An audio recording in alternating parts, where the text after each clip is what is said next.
पुण्यातून, कारण पुण्यात कायदा आणि सुव्यवस्थेचे 3-13 वाजलेत।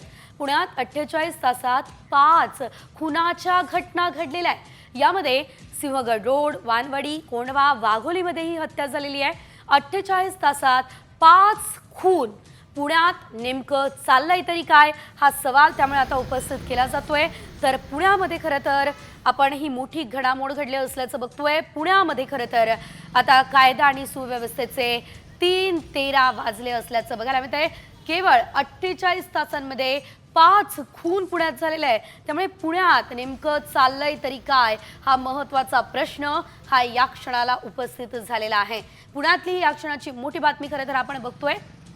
सिंहगड रोड, वानवडी, कोंढवा, वाघोलीमध्ये या सर्व हत्या झालेल्या आहेत। या संपूर्ण घटनांमागे नेमकं काय कारण आहे हे देखील बघणं अतिशय महत्त्वाचं असणार आहे आणि या संपूर्ण प्रकरणासंदर्भात चौकशी देखील केली जाणं अपेक्षित आहे।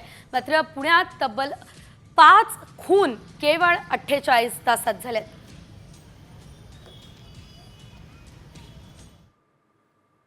पेट्रोल चोरीच्या संशयावरून काही व्यक्ती त्याला त्या ठिकाणी पकड आणि काही त्या ठिकाणी त्याला मारहाण झाली। त्या मारहाणीमध्ये तो त्या नंतर नवले हॉस्पिटल ॲडमिट होता 4-5 दिवस। नंतर शेवटी तो पुणे हॉस्पिटल ॲडमिट असताना त्याचं निधन झालेलं आहे। तर या प्रकरणामध्ये सुरुवातीला आपण 326, 307चा गुन्हा दाखल केला होता।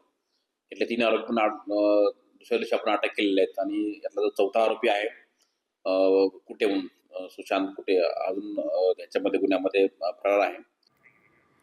तर ही या क्षणाची अतिशय मोठी आणि धक्कादायक बातमी खरं तर समोर आलेली आहे आणि थेट जाऊयात पुण्यात। त्या ठिकाणी आमचे प्रतिनिधी सचिन जाधव उपस्थित आहेत, त्यांच्याकडून आपण या संदर्भात अधिकची अपडेट घेऊयात।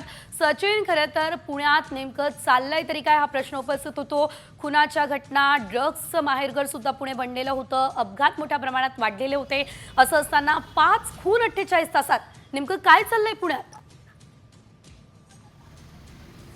शहरात एकीकडे कोयत्याची दहशत, गाड्यांची तोडफोड होत असतानाच गेले 4 दिवसामध्ये 5 हत्येच्या घटना घडलेल्या आहेत। यामध्ये काही अल्पवयीन मुलांसह आरोपींना पोलिसांनी ताब्यात घेतलेला आहे।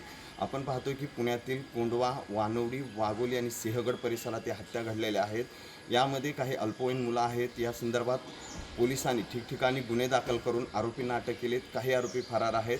मात्र शहरात ह्या घटना वाढत असतानाच दुसरीकडे असं होतं की पुण्यातली कोयता गँग काहीशी कमी होत असताना दुसरीकडे अशा प्रकारच्या आता हत्येच्या घटना ज्या आहेत त्या समोर येताना दिसतात। मोठ्या प्रमाणात गेले 4 दिवसामध्ये या हत्येच्या घटना ज्या आहेत त्या पुण्यात घडलेल्या आहेत। त्यामुळं पुणे शहर त्याने हादरलेलं आहे। काही ठिकाणी नागरिकांच्या मनामध्ये भीतीचं वातावरण आहे। त्यामुळं येणाऱ्या काळात नवीन सरकार आले राज्यामध्ये आणि नवीन सरकार पुढे राज्यात आला असतानाच पुण्यातल्या जे काही गुन्हेगारी घडत आहेत यामध्ये खरं तर कोयता गँग असेल, गाड्यांची तोडफोड असेल आणि जे खुनाचे सत्र आहे हे थांबवण्याचं मोठं आव्हान जे आहे ते या सरकारपुढे असणार आहे। त्यामुळे पुण्यात गेले 4 दिवसापासून होत असलेल्या घटनांनी नागरिक मात्र भयभीत झाले।